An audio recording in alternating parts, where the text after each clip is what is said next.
Good afternoon, this is Nicholas from Gandora Gaming, and I bring you guys Dinomist 2022 post DarkWing Blast. Now, you're probably wondering why I haven't made a deck profile on Dinomist since their support came out technically 2 sets ago, because Magnificent Mavens has came out since that set, and so has Crystal's Revenge.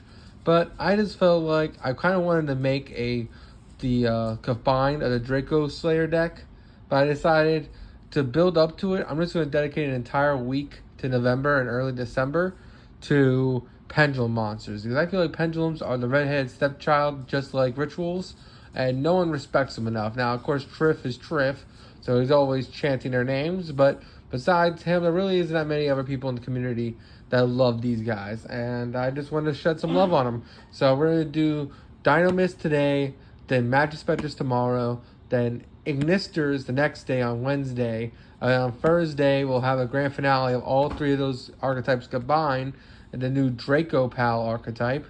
And then on Friday, will be a surprise Pendulum archetype. And we'll go from there. Anyway, let's just go straight into this. So first things first, Dinomists are the Simo destroying deck that you've probably seen in Progression Series in Season 1 that just completely murdered Gage. This thing has almost like 100% win weight against him.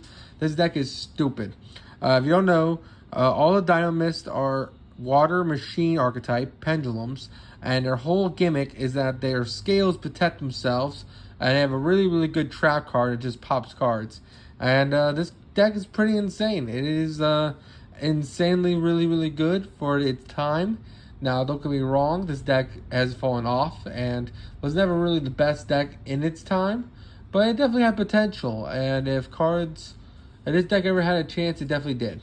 But let's just go straight into this. So first things first, we have Dinomistus Spinos. That's my favorite dinosaur in actual real life. It's this and Velociraptors. I think those 2 are the best. And this guy has a pretty good effect.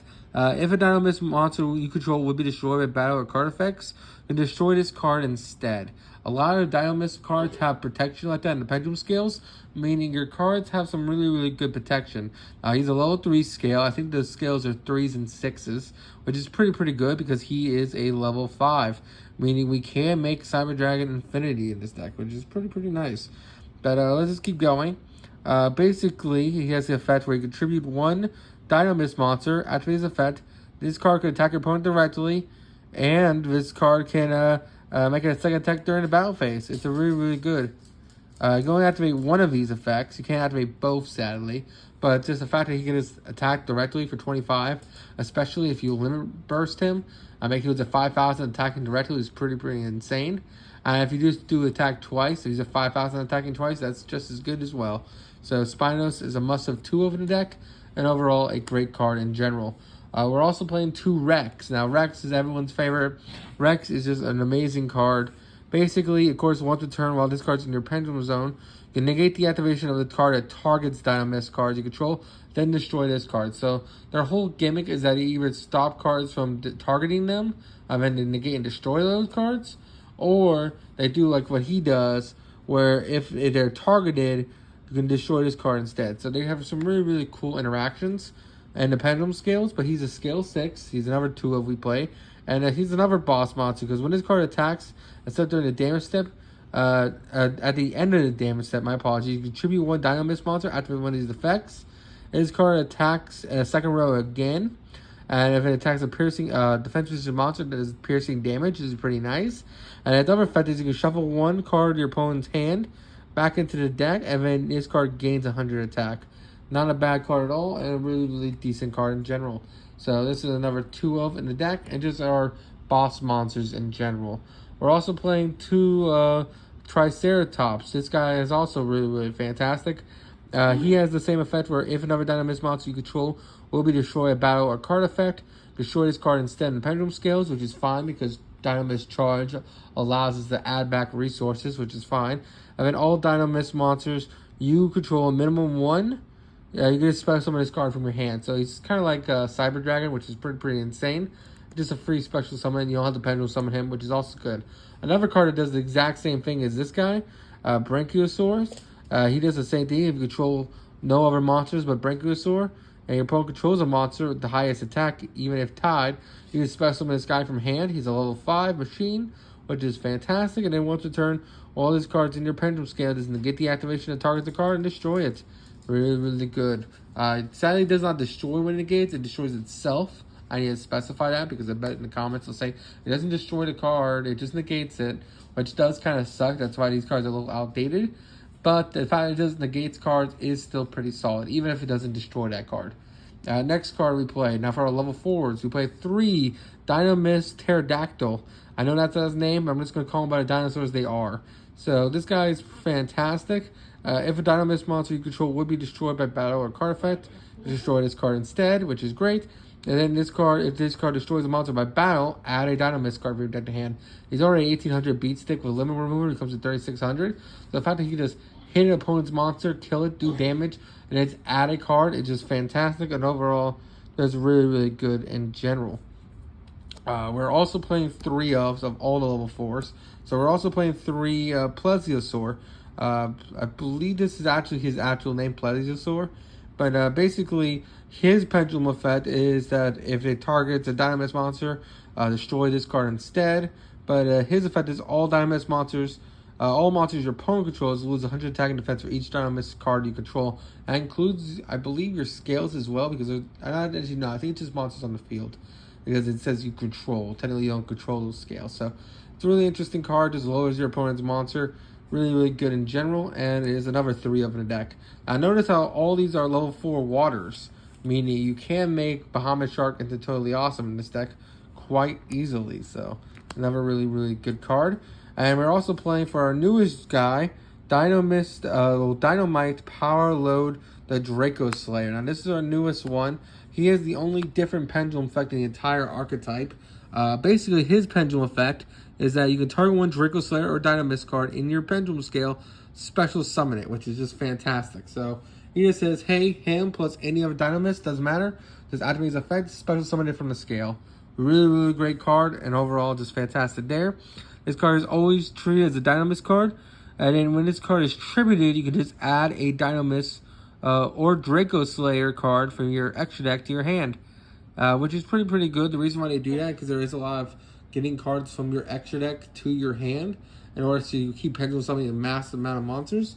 So overall, just a really, really good card in general. We're also playing 3 Stegosaurus. That's actually the correct name, Stegosaur. But this guy is also fantastic. So Stegosaurus is another level 4. If this card pendulum monster destroys a monster by battle, basically after damage capture, destroy those monsters.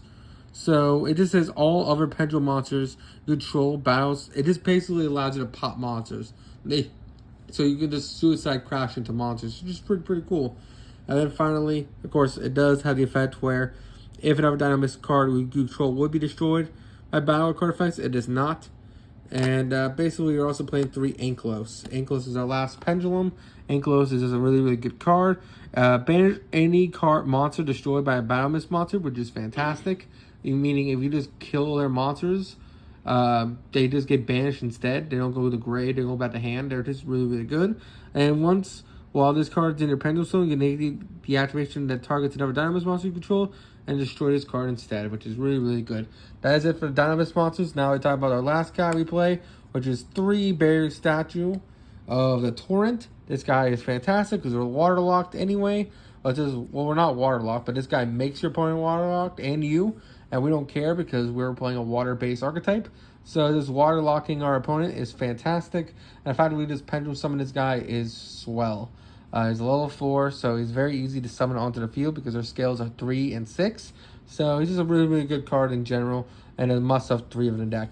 Now it's time to talk about our spell cards, which we play 3 Dinomist Charge. This card is cracked. There's a reason why even in Draco Pal deck that you'll see on Thursday, they even play this card because it just adds a Dinomist card from your hand, which is just great. And just a really, really good card in general. Not only does it just add a Dinomist card on activation, but then you basically add, if a Dinomist card is added from your field to the extra deck, just add it to your hand instead, which is pretty swell. We're also playing 3 limiter removal because this is all a machine deck, and this is a pretty casual deck. So hey, dump making all your monsters double its attack is pretty swell. Your opponent won't expect it, and just allowing you to crash over things that you usually won't be able to crash over is pretty swell indeed. We're also playing 3 Fury of Kaioshin. This is a water-based deck, so hey, searching out Torrential Tribute is pretty swell. Not to mention you can banish this card to protect your waters, which is also great. So that's pretty swell. Well, of course, the 3 Torrential Tribute to nuke our opponent's board. And then finally, for our last card that we play in the main deck, we are playing 3 Dinomist Howling. Now, this card is cracked. It sets our pendulum scales, which is insane. And then it also has the effect where you contribute 1 Dinomist monster, target 1 card your opponent controls, and return the hand. So it's compulse, plus it just sets your scales. It's everything you want in archetype, and just overall fantastic. So I hope you all enjoyed the main deck. Now it's time to go over the extra deck. So now it's time to go over the extra deck. I think the extra deck is pretty swell. I think Dinomist only honestly need a couple more spells and maybe some new extra deck monsters to make this deck insanely good. Right now, we're just a toolbox archetype. We're playing cards like Infinity and Totally Awesome Bahamut Shark because we don't really have our own extra deck monsters. Meaning we kind of just had to go into whatever Konami prints. And until we get actual like extra deck monsters, we're stuck into these guys. Now, I do know we do have a fusion monster technically, but that card kind of sucks, and our deck does not fusion summon initially. So we don't really play that card. So I don't know. This is what we have, and I hope you all enjoy. So first things first, we play 1 Cyber Dragon Infinity because he's an Omni-Negate, and also he steals monsters. The 1 Nova to go into the Infinity because all he requires is 2 level 5 machine monsters. We also play 1 Konami Venima. I'm trying him out. He's just a really cool monster negate, quick effect, and he's just a really interesting card. I don't know. I like him. Sometimes if you already went through Infinity, you just go into this guy. So that's pretty cool. We're also playing the 1 Constellar Pallades because, hey, Pallades, it says, hey, quick effect just bounce a card, which is fantastic. We're also playing 1 number 60 Dagaris just because we can double the attack. So if you have Limit Remover plus Dagaris, plus one of our 2500 beat sticks, so the Spinos, who can attack twice or attack directly, we can just push for game very easily in this deck. We're playing the 1 Stealth Kraken because we're all level 4s. We're also playing the Stealth Kraken Spawn because, of course, the Spawn can come out. And having a really cool, your opponent's locked into waters. Not to mention your popping cards is just really great. The Abyss Dweller because, hey, we had to stop tier element somehow. The Totally Awesome because Totally Awesome just says let's Omni-Negate our opponent. The Bahamut Shark to make the Totally Awesome. And then, of course, there's just generic links. We're playing the 1 Unicorn, the 1 Phoenix, and 2 Miss Starboys, and a Marincess, Cruel Anemone. These guys just make our waters bigger. And this guy's just a free reborn for any water in the graveyard. We usually don't have any waters in grave, but technically, when you detach his material for XYZ, you will get waters in grave. So this guy will just reborn any water we need, and allowing us to keep extreme play. So I hope you all enjoy. Take care. Don't do anything stupid. And see you all in the next one. I expect Magic Specters tomorrow.